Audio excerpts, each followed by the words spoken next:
Good afternoon and welcome to BJC Mitzvah Day number 168, part 1, a new mitzvah. A mitzvah that keeps you on its way.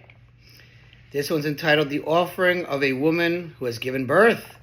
Also in Parshas Tazria, the third book, Vayikra.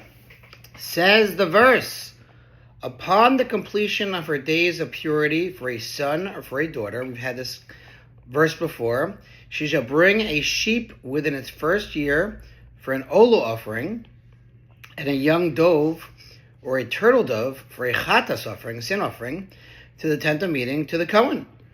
But if she cannot afford a sheep, then she shall take 2 turtle doves or 2 young doves, one for an olu offering, an elevation offering, and one for a chatas offering, a sin offering.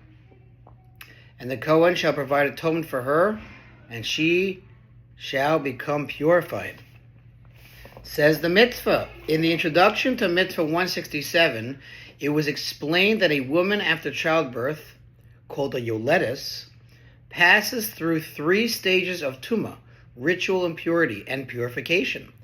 For the first 7 days, if she gave birth to a son, or 14 if she gave birth to a daughter, all laws of a nida, woman who menstruates, has her period, apply to her. At the end of this period, she immerses herself in a mikveh, beginning her process of purification. For the next 33 days, if the child was a boy, or 66 if it was a girl, the yoledis, again that's the woman who gave birth, is in a reduced state of tumah, of impurity. She is permitted to her husband and no longer conveys tumah to most items, but still may not touch or eat truma or kedoshim, which are food of sacred offerings, and may not enter the temple courtyard. Upon nightfall at the end of this period, a total of 40 days after the birth of a boy, or 80 days after the birth of a girl, you gotta be good with math here, the second stage of purity takes effect, and her tumah is further reduced.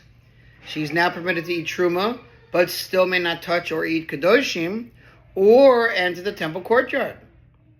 The next morning, she brings an offering to complete the process of purification, and she may then eat kedoshim and enter the courtyard.